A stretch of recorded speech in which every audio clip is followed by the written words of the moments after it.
El programa de la Secretaría de Profesionales de la Asociación de Personal Legislativo. Una mirada de los trabajadores sobre el quehacer parlamentario.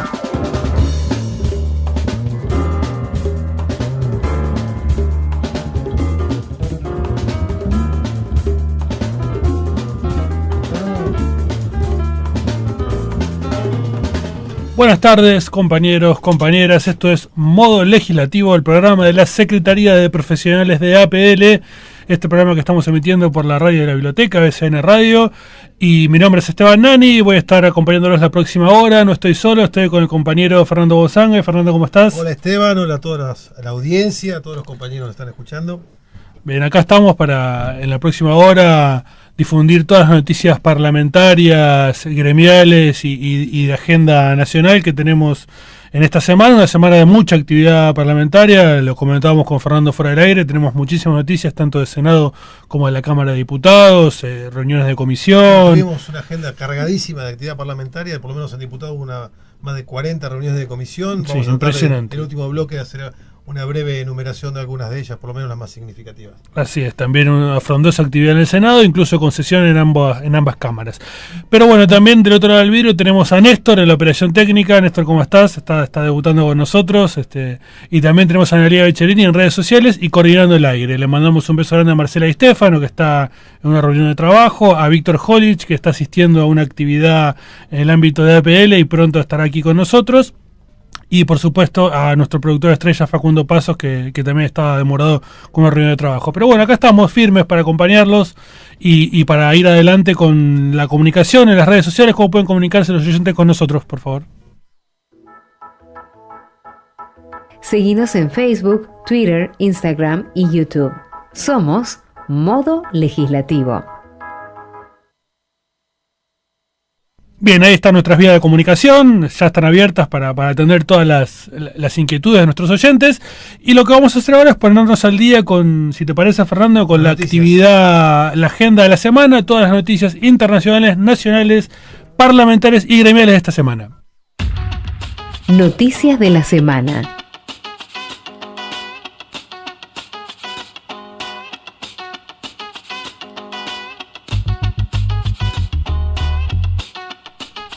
Bueno, empezamos con algunas noticias internacionales.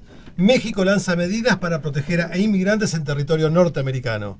México anunció un plan para mejorar la protección de sus ciudadanos residentes en Estados Unidos a través de información, diálogo con autoridades locales y un llamado a evitar situaciones conflictivas o acciones que puedan derivar en sanciones. En un comunicado bajo el título Estamos contigo, la Secretaría de Relaciones Exteriores señaló que el programa contempla 11 acciones inmediatas para evitar que los inmigrantes mexicanos sean víctimas de abusos y fraudes. Estaremos atentos a esta noticia que por supuesto está directamente relacionada con el triunfo de Donald Trump en los Estados Unidos. Recordemos que el 20 de enero del año próximo va a asumir la presidencia de la principal potencia a nivel mundial. En el ámbito nacional, el presidente Macri recibe hoy al primer ministro de Canadá en la Casa Rosada, ¿sí? Mauricio Macri recibirá a Justin Trudeau, un político liberal que comparte con Estados Unidos el Tratado de Libre Comercio, conocido como NAFTA, a partir de las 15 en la Casa Rosada, donde una hora más tarde, después de la firma de acuerdos bilaterales, ofrecerán una conferencia de prensa conjunta en el salón. Bueno, parlamentarias. El Senado dio sanción parcial a la ley de emergencia social. El bloque del PJ Frente para la Victoria impuso su mayoría dentro del recinto y dio media sanción a la iniciativa, impulsada por organizaciones sociales. Y fue presentado el proyecto por los senadores Juan Manuel Abal Medina, Teresita Luna del Frente para la Victoria y Jaime Linares del GEN. El proyecto obtuvo 45 votos a favor, 3 en contra y fue girado a diputados. Y en el ámbito gremial, entre otras noticias de la semana, Norberto Di Próspero encabezó un homenaje al compañero Saúl Gualdini en el Senado. Esto fue en el día de ayer, ¿sí? El secretario general de APL participó del homenaje que se le rindió al ex secretario general de la CGT, Saúl Gualdini, a 10 años de su desaparición física, y estuvieron presentes el hijo de Saúl, Saúl Baldini, y varios dirigentes políticos, entre ellos estuvo el líder de Guatre, Jerónimo Momo Venegas, y el senador mandato cumplido por San Luis, Oraldo Britos. Fue un evento muy emotivo donde bueno, se recordó la figura de Baldini, su coherencia a nivel gremial, su importancia no solamente en la lucha contra la dictadura y la vuelta a la democracia, sino también su rol en esa década del 80 tan convulsionada, donde bueno, el sindicalismo mantuvo ahí un eje importante en la figura de Baldini. Así que un acto importante que se celebró en el día de ayer, en el que asistieron muchísimos compañeros. Esto fue en el ámbito del Senado, y en el día de hoy se está celebrando actualmente. Asistimos un ratito al comienzo y después nos vinimos para acá porque teníamos que hacer el programa de radio. Se está celebrando el Día de la Militancia en el segundo piso de APL, en el Salón Arturo Jaureche, con la presencia de un militante peronista, Pajarito Grabois. Está el secretario general de PN de Taxi, Omar Viviani, y por supuesto nuestro secretario general Norberto Di Próspero, una actividad que es organizada por la Secretaría de Juventud, Derechos Humanos, la Subsecretaría de Acción Política, y creo que no me olvido de nadie más. Tengo a mi lado a nuestro invitado, a quien no vamos a presentar todavía porque va a ser su ingreso estelar en el segundo bloque, pero bueno, ya anuncio que está en el piso con nosotros el secretario gremial de APL, Felipe Sanz. Así que bueno, ¿alguna cuestión más en el ámbito gremial? No sé, tengo entendido que hay algunas actividades preparadas por alguna de las secretarías, pero estamos esperando que Víctor también venga a comentarnos. Y supongo que nuestro invitado, cuando lo presentemos, también tendrá algunos temitas para comentarnos. Seguro, alguna novedad nos va a traer seguramente. Así que bueno, si les parece, vamos a ir a nuestra primera tanda, así nos relajamos un poco escuchando el tema Tengo una esperanza de Alain Pérez. Segundo bloque de modo legislativo, acá estamos acompañándolos a todos y ya tenemos a nuestro invitado en el piso. Se trata, como dije en el bloque anterior, el secretario gremial de APL, Felipe Sanz. Felipe, ¿cómo estás? Muy bien, muchas gracias por la invitación y la verdad siempre es un gusto venir acá con ustedes. Bueno, muchas gracias por estar con nosotros. En otras oportunidades que ha venido Felipe le hemos dedicado bloques más cortos porque estamos en el fragor de la campaña o con otras actividades. Esta semana tenemos una agenda un poco más relajada, así que te vamos a aprovechar, Felipe, todo un bloque en soledad. Bien, sabemos que... No, en soledad, no. En soledad como invitado. Somos nosotros y una cantidad de oyentes importantísimos. Por supuesto. Legislativo que nos está escuchando. Por supuesto. Que siempre es muy interesante aprovechar al invitado en toda su extensión. Bueno, Felipe, contanos un poco. Sabemos que hoy a la mañana asististe a una jornada, a una actividad que se hizo en el Ministerio de Trabajo.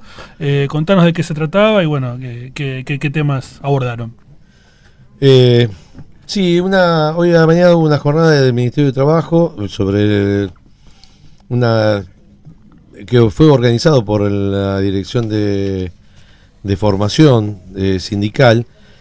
Era un poco una mirada sobre el mundo laboral argentino. Uh-huh. Y naturalmente los discursos de ocasión en las aperturas por parte del viceministro Sabor, después Ezequiel, ¿no? Sí, creo que es Ezequiel. Sí, Ezequiel Sabor.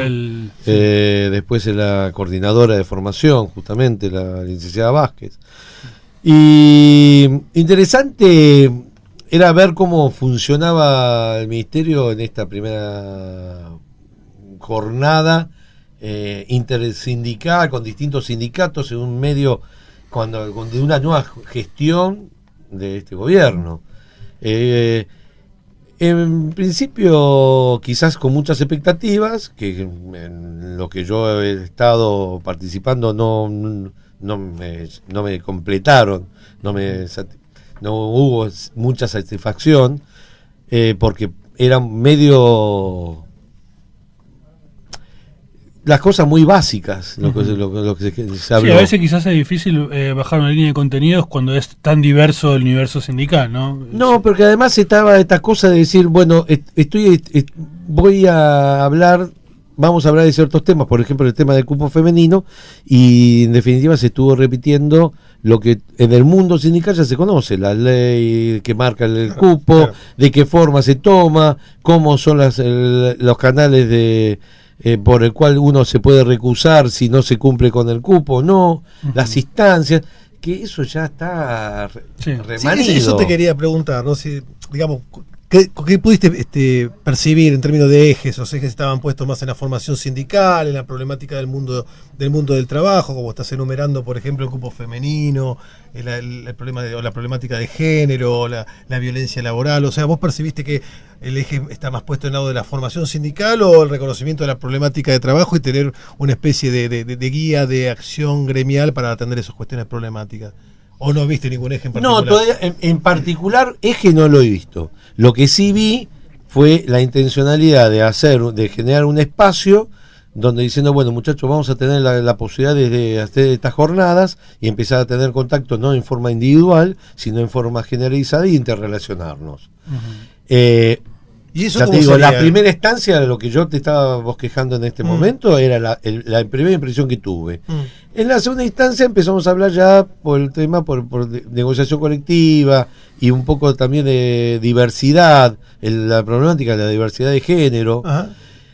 Entonces ahí se empezó a abrir más el juego en la situación y a explicar y hablar de que hoy en día el valor que tiene la negociación colectiva y el valor que no solamente que tenemos nosotros como los gremios para ejercer, porque no solamente quedarnos con el tema salarial, sino con toda la problemática. Sí, que hay otros contenidos. Que hay otros contenidos. Sí, eso es Y en una eso perspectiva me pareció interesante como propuesta a decir, muchachos, lo que vamos a seguir manteniendo son estas políticas y no se va a modificar esto. Bueno, es En auspicioso, ese digamos. es un eje que fue interesante.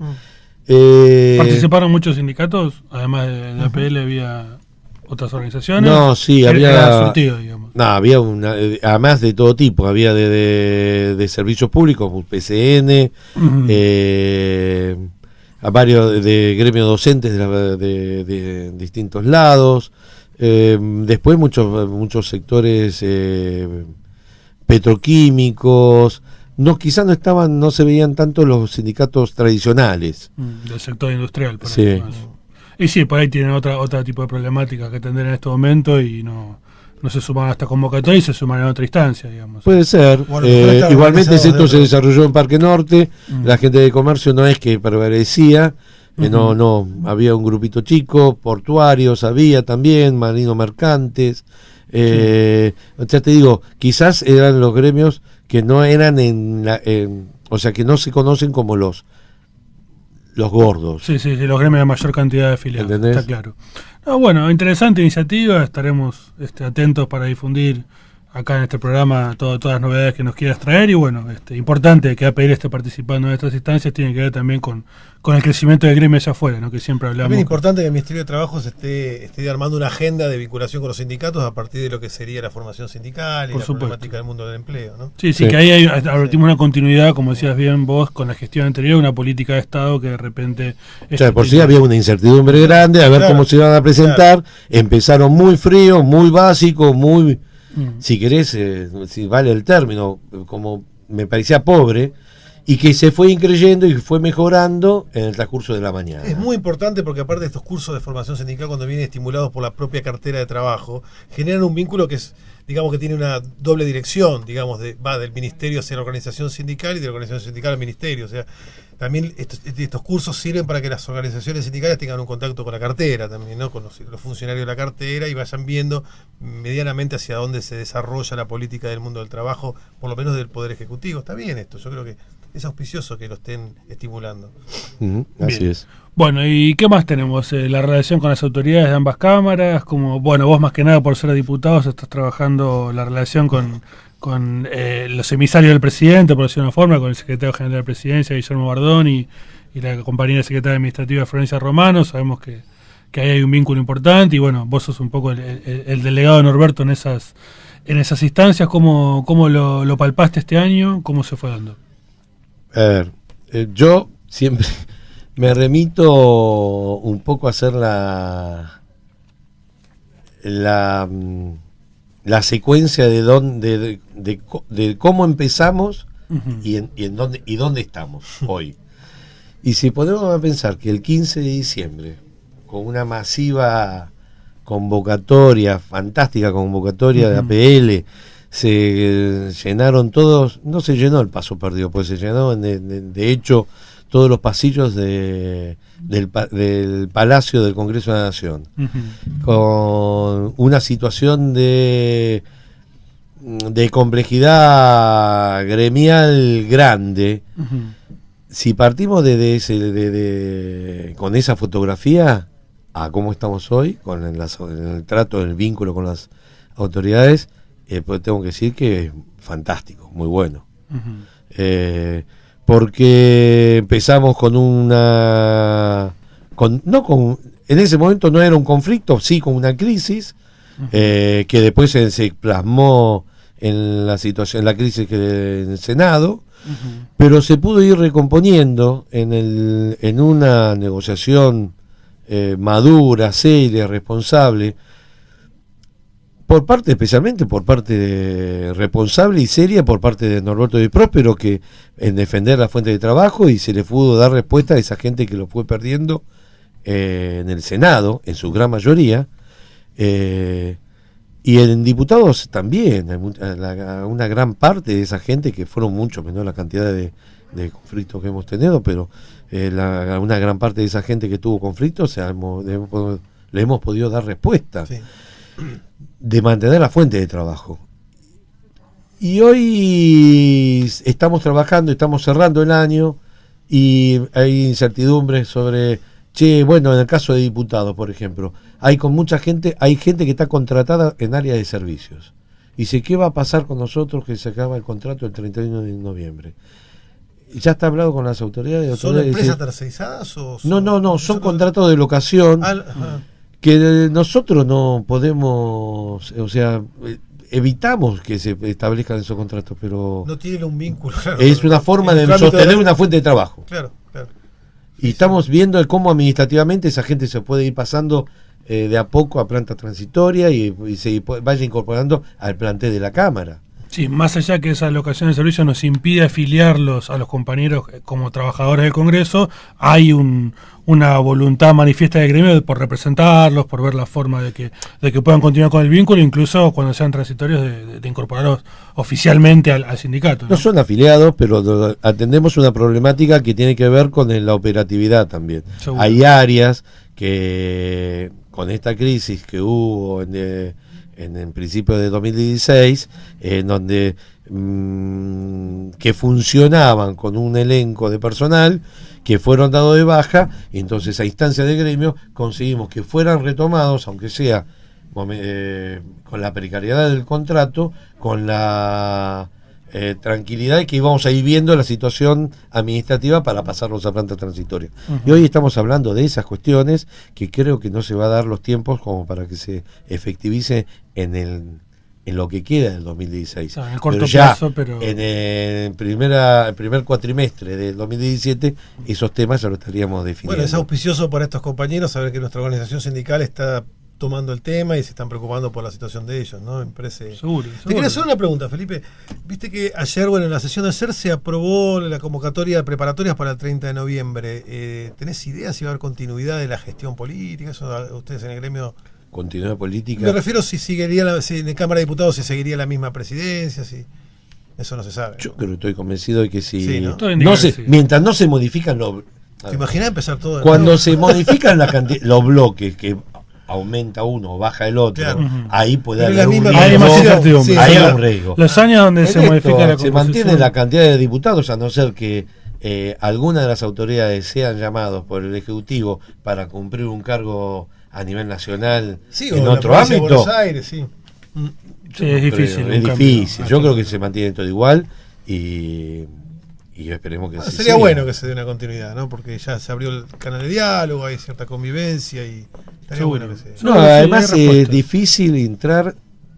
Esto básicamente pasa que cada gestión que ingresa al Congreso viene con una mirada diferente a lo que se vive dentro del Congreso. Claro. Entonces administrativamente se viene con un criterio que lo trajeron del Ejecutivo o lo trajeron de la administración de la ciudad o de tal provincia. Y nosotros tenemos nuestro estatuto y calafón, la ley 24.600, tenemos nuestra idiosincrasia, nuestras formas y procesos que no tienen por qué ser modificados. Sí, también se fueron superando un poco esos prejuicios, preconceptos que se generan cuando las partes no se conocen. Yo recuerdo que hace unos días se hizo nuestro evento, el Día de los Legislativos, y estaba, por ejemplo, Florencia Romano, que la secretaria administrativa estuvo compartiendo con nuestro secretario general. Incluso Norberto la hizo subir a... Me imagino que eso a lo mejor allá por el 15 de diciembre de 2015 no hubiese sido una tarea muy sencilla de lograr. No. Pero pues fíjate que ya nos vamos conociendo, vamos compartiendo la labor de todos los trabajadores legislativos en línea o en sintonía con lo que en definitiva es una gestión política de la casa, que eso no es nuestra discusión son las condiciones de trabajo de nuestros compañeros, ¿no? Totalmente. Es más, a veces nosotros, esto es lo que Norberto logró, no tenemos que estar todos los días tirándonos... Sí, pulseando. Claro, pulseando a ver quién es más, o demostrando de que yo soy el empleado, usted es el empleador, y entonces tengo que estar enfrentado a usted. No, al contrario, ¿tengo motivos para estar enfrentado? Sí, los planteamos. Uh-huh. Como se plantea con razonabilidad, es para que haya una recepción del otro lado. Si del otro lado hay una recepción y se corrigen y se rectifican y los rumbos se pueden emprender nuevamente en concordancia con el gremio, y hasta nosotros aceptar condiciones que imponen las autoridades y lo comprendemos y acompañamos en cierto sentido, entonces me parece que de esa forma se vive mucho mejor.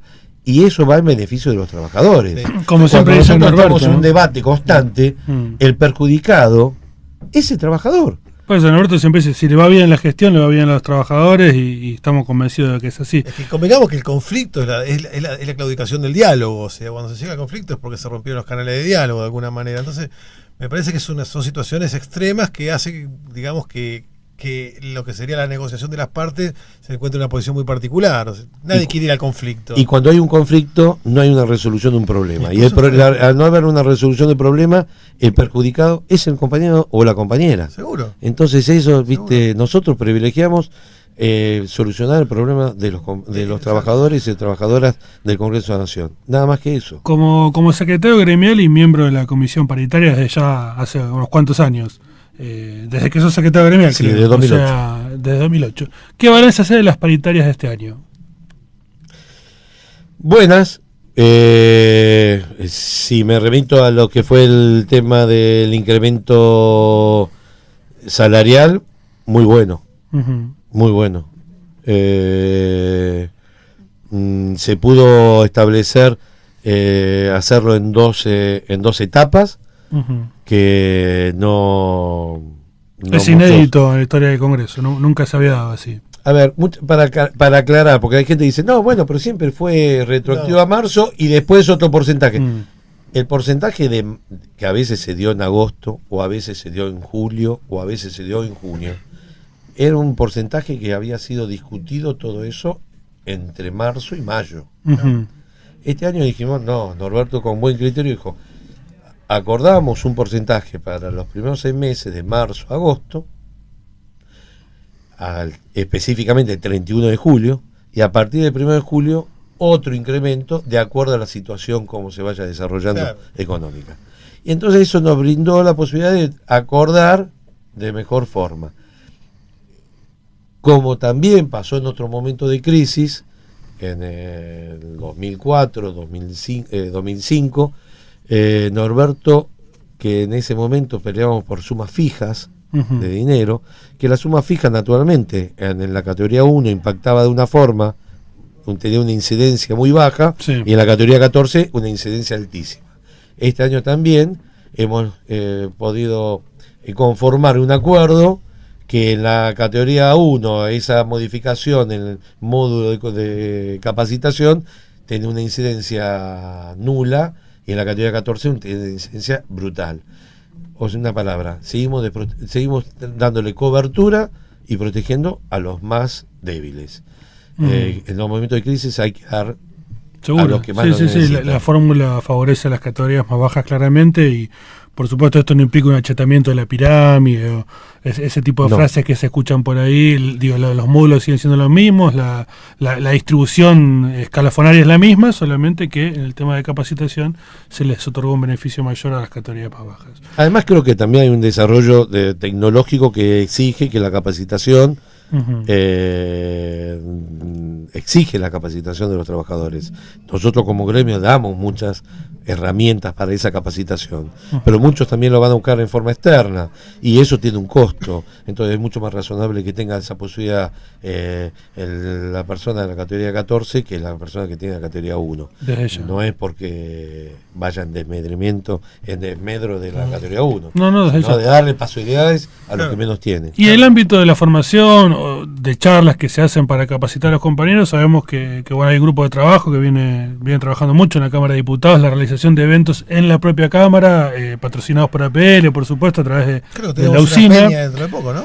Y Más- hay una actividad la semana que viene. ¿Nos querés comentar un poco de qué se trata? Sí, Eh, te comentamos Viene Marcelo nosotros. Cavarossi, allá no llegó el... Te comentamos.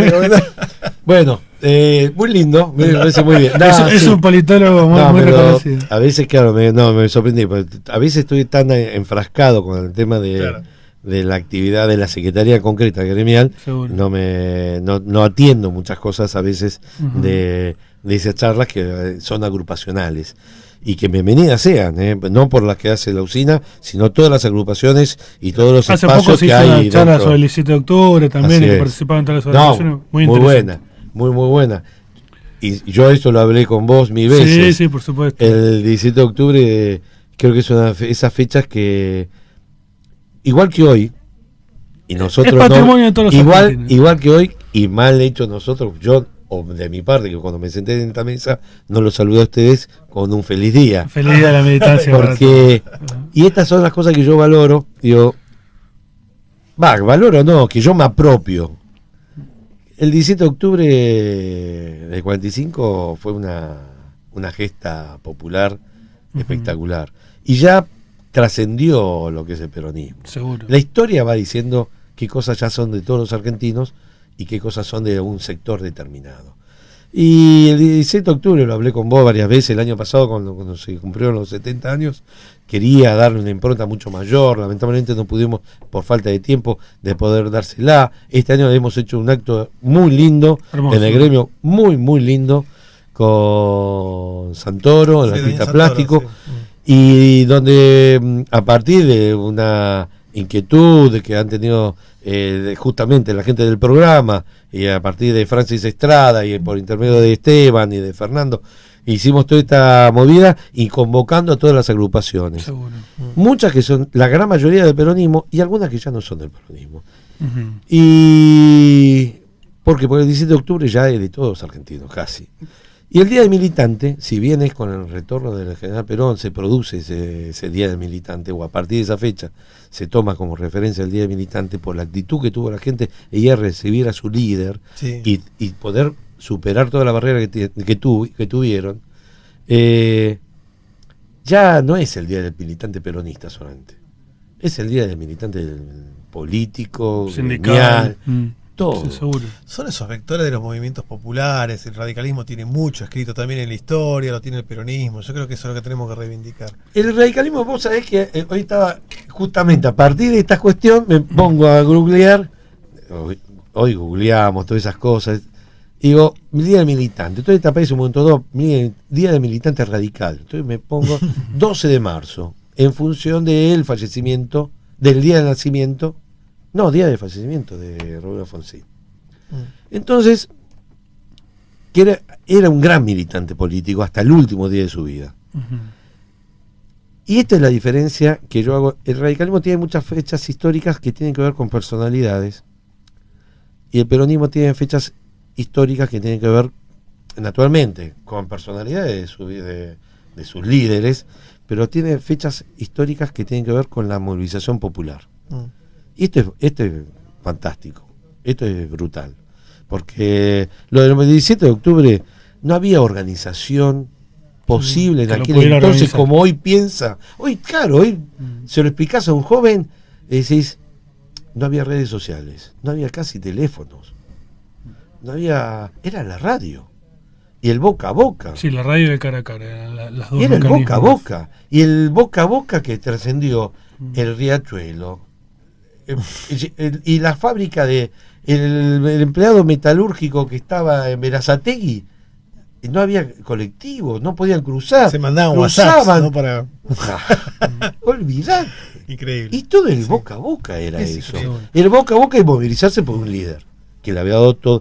En definitiva, fueron por derecho, o sea, fueron A defender defender su las derecho. conquistas propias. Vamos a hacer una cosa, vamos a ir a una tanda porque el productor nos va a matar. No lo vamos a despedir a Felipe todavía, lo vamos a tener con No, porque nos nosotros. conmovió, Felipe. Así Queremos que se quede. Para el tercer bloque lo Le toqué compramos. el lado más sensible. Queremos que nos Sí, quede también. Felipe, por Y que favor. hable un poco también, por supuesto, de la militancia radical, que bueno, él es un gran Terminamos militante cantando la radical de marcha muchos con años. Felipe, al final. Vamos a escuchar 1.000.000 de luz de Soda Stereo.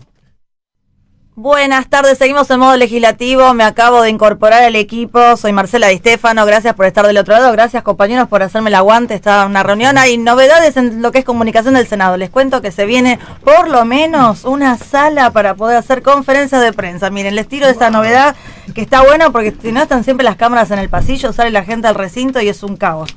Bueno, está también en la mesa Víctor Hugo Jolich, ¿cómo le va? Buenas tardes, Marce, buenas tardes a todos nuestros oyentes. ¿Todo bien? Bien, recién nos estaban filmando un falso vivo. Un falso vivo, sí, por eso me llamó la atención volver a presentarlo, porque ya lo acabo de presentar en este falso vivo.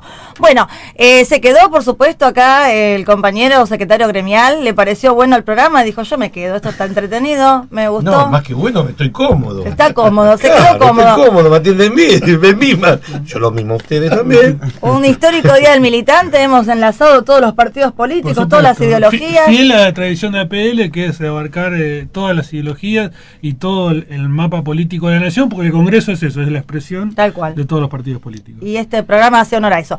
Bueno, entonces estaba comentándole acá a Víctor Jolich que me decía que fue al acto del Día del Militante, justamente, que se celebró en el Salón Jaureche del segundo piso de APL, y él tuvo la posibilidad de grabar, ¿verdad? Exacto, se grabaron los últimos minutos con el discurso de Norberto. Recordemos que estuvieron como oradores Roberto Pajarito Grabois, Omar Viviani y bueno, también Norberto Di Próspero, junto a compañeros también de la Secretaría de Juventud, Rodrigo López, la compañera de la Secretaría de Derechos Humanos, Elena. Así que hubo varios oradores y bueno, tuvimos la fortuna de grabar la última parte como Norberto orador. Así que ahora la vamos a pasar en vivo. Bien, perfecto. Hago una salvedad, Omar Viviani es el secretario general del gremio de taxistas, que es el que, digamos, está uno de referentes del MASA, gremio en el que está integrado APL. Bien, vamos a escuchar entonces ese audio. Perón volvió a la Argentina sabiendo que iba a morir, volvió como prenda de unidad. Sabía que estaba enfermo, volvió como prenda de unidad y como dijo Omar, le daba el cuero y le daba mucho más. Yo siempre me pregunto, y lo imperdonable, por supuesto que todos los procesos militares, uno se acuerda mucho más el más reciente, el del 76, pero el golpe del 55, más allá de todo, de los fusilamientos, de lo usual y todas las barbaridades que cometieron, lo imperdonable fue que privó a la Argentina durante 18 años en el momento intelectual más brillante, del estadista más brillante que tenía el mundo en ese momento, de poder tenerlo en nuestro país, conduciendo los destinos de nuestro país. Ustedes se hicieron la pregunta, ¿qué hubiese sido en nuestro país si Perón no se hubiese exiliado? Si este grupete de gorilas, oligarcas, hijos de puta, no hubiese hecho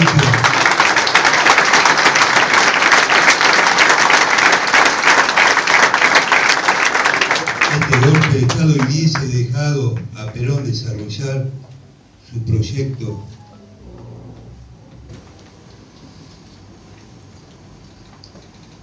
¿qué hubiese sido nuestro país? Hubiésemos sido un país totalmente distinto, hubiésemos sido una gran potencia como lo éramos hasta el 55, como nos encaminábamos hasta el 55, con el plan quinquenal, con el otro que venía. Eso es imperdonable. Lo tuvimos 18 años al político y al estadista, para mí, a mí me gusta mucho leer la historia universal, para mí, a uno de los políticos y estadistas más grandes de la historia mundial, para mí. Lo tuvimos exiliado y fuimos gobernados por una manga de zánganos, ignorantes, mezquinos y asesinos. Por eso, compañeros, como decía Omar, llegó un momento de dejarnos de joder. Yo el único ismo que me enseñó mi papá y que mamé desde que nací y que conocí, que voy a reconocer hasta el día que me muera, se va a llamar peronismo.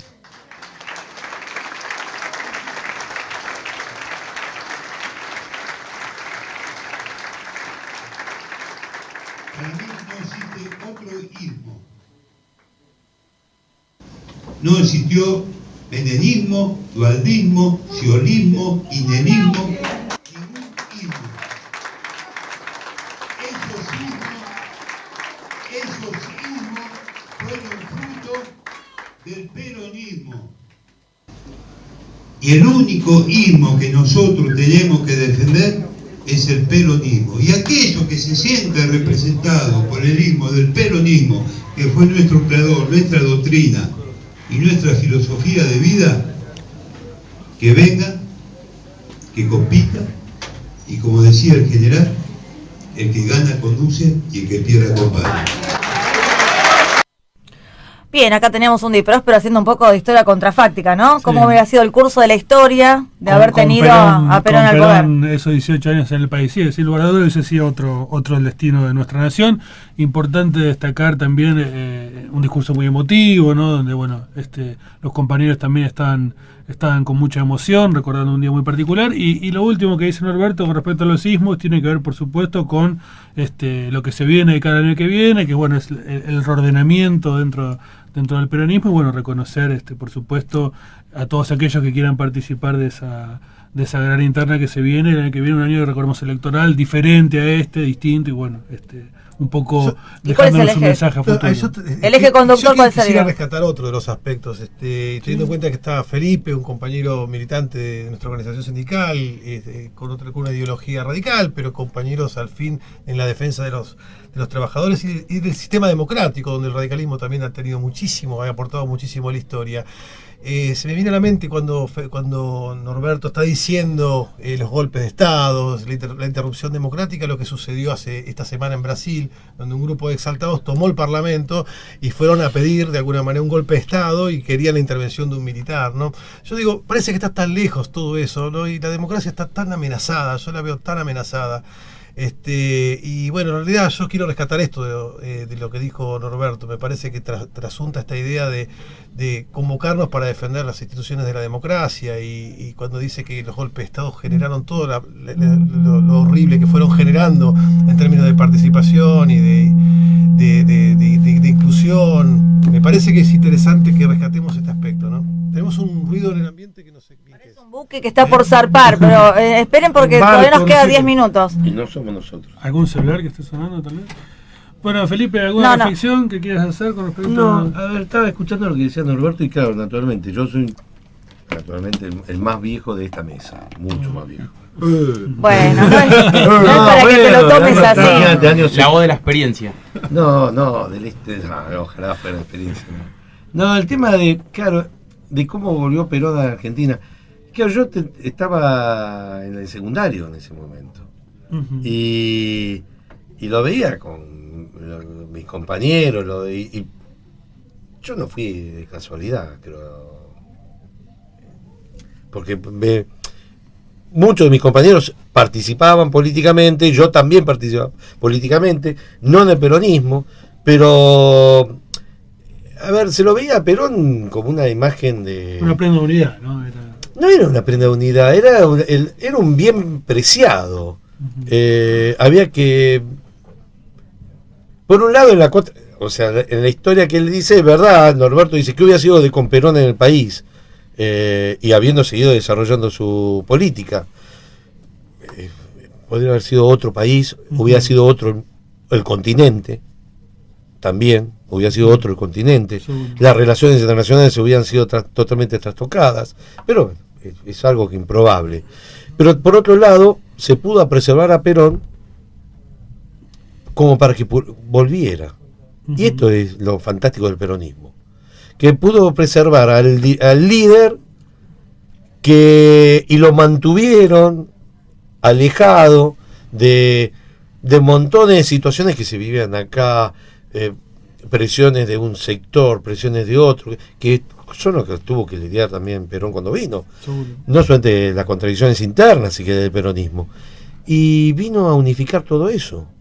Vino a unificar eso, el espectro dentro del peronismo y el espectro de la política nacional. En este eje que plantea Fernando, democracia versus autoritarismo, y esto no es por tirarle rosas a nadie, claramente en el año 1983, en la coyuntura de las elecciones presidenciales, las primeras de la vuelta a la democracia, el radicalismo y la figura de Raúl Alfonsín representaron mucho mejor ese regreso a la democracia que el peronismo mismo, y esto hay que decirlo, y nadie se tiene que ofender por eso.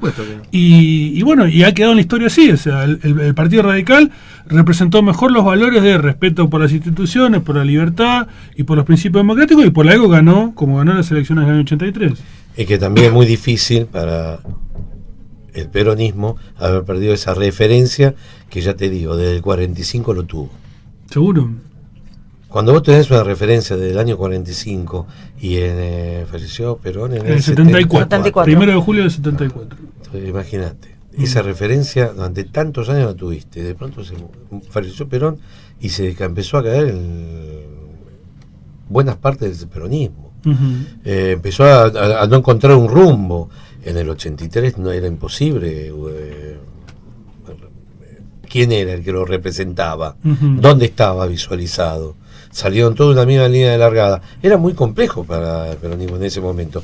Y Alfonsín, que tenía años de historia en la política argentina, dijo las cosas precisas en el momento justo y estaba en el lugar indicado. Son esas cosas de la política. Sí. A veces es... Entonces se dio así la situación. Y me parece bien, recordando también, yendo a lo que dijo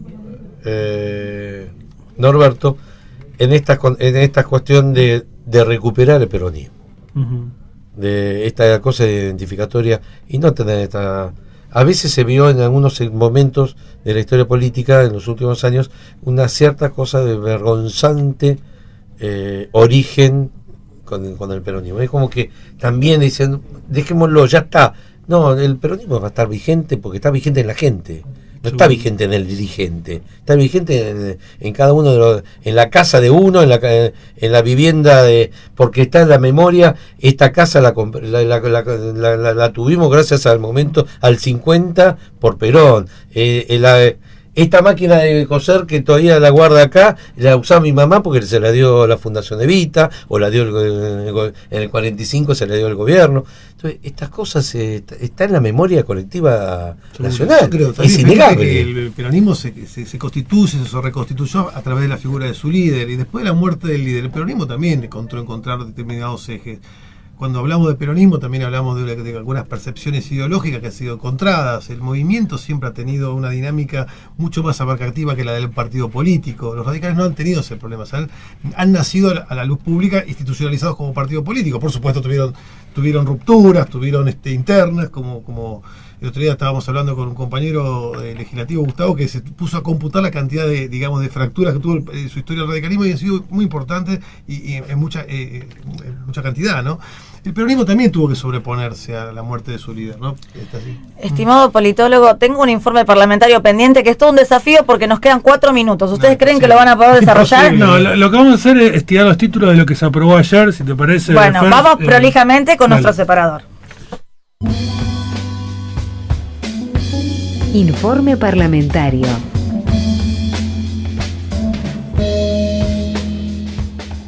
Bien, en el ámbito del Senado, Marcel, decime. No, a falta de Leandro Greca lo tenemos a Esteban Nari, Sí, vamos. en realidad la pluma es de Leandro Greca. Quiero aclarar, me pasó por mail Hizo la tarea, la información. bien. Yo solo humildemente voy a traducirla acá. La oposición del Senado logró imponer la sanción parcial del proyecto que consagra la emergencia social. Fue uno de los temas de la noticia de la semana. El proyecto consiste en un refuerzo del 15% de la asignación universal por hijo durante 12 meses y en la creación de 1 millón de puestos de trabajo a instancias del programa Ingreso Social con Trabajo Argentina Trabaja. Este es el proyecto del senador Abal Medina, que recibió el respaldo de varios movimientos sociales y que tiene sanción parcial del Senado. Veremos qué pasa. ¿Habrá veto? Con el tratamiento. Primero hay que ver qué pasa con el tratamiento en diputados. Recordemos que hay un plazo para dictaminar que vence el 20 de noviembre, con lo cual los tiempos parlamentarios se cortan mucho, así que veremos qué rebote tiene esto en diputados. Por ahora es una sanción parcial y nada más.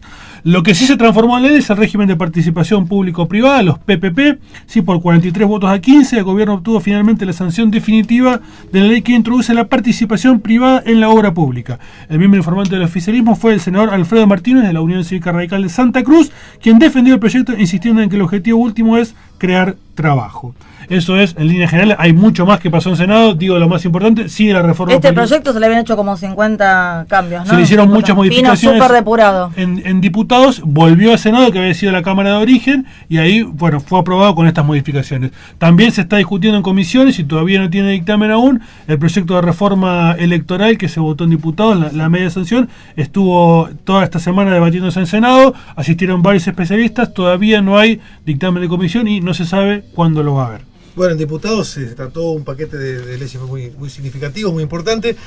No precisamente, a mi entender, como analista por el tema de la carrera de galgos, que es un tema que voy a pasar por encima, sí me parece que se trataron otros temas mucho más significativos, como el régimen legal de protección de derechos y garantías de las víctimas de delitos, un proyecto del diputado Sergio Massa que incluye una batería de normativa que tiene como destino la tutela judicial de la víctima, una situación que lo ponía hasta una situación de disparidad frente al delincuente. Otro proyecto que me gustaría hacer una reseña muy importante porque que fue el de la modificación del Código Penal en materia de portación, tenencia, acopio, entrega, facilitamiento y tráfico ilegal de armas. Aquí hay una viejísima discusión sobre en la generación del delito, por el tipo de arma que tenía el delincuente, le correspondía una tipificación distinta, que en función de si era un arma de uso civil condicional o si era un arma de guerra, si era un arma que estaba en condiciones óptimas de disparo y una serie de cuestiones. Esta norma realmente prolija muchísimo la tarea de los fiscales y va a permitir que muchos de los delincuentes que hasta ahora venían, permítame decirlo, zafando, digamos, de su responsabilidad en el momento del delito, no lo van a poder hacer porque se han corregido una cantidad importante a partir del artículo 189 del Código de aspectos que tenían que ver con esta vieja disquisición entre el arma de fuego, que viene de la época de la dictadura, y el arma de uso civil condicional. Y después hubo otro proyecto que voy a citar, que es el de la obligatoriedad de la educación inicial para niños y niñas de 3 años en el sistema educativo nacional, que me parece es una incorporación importante porque amplía el acceso a la educación inicial y eso genera alguna es importante, pero hay que ver si ediliciamente tenemos la estructura para poder lanzarlo.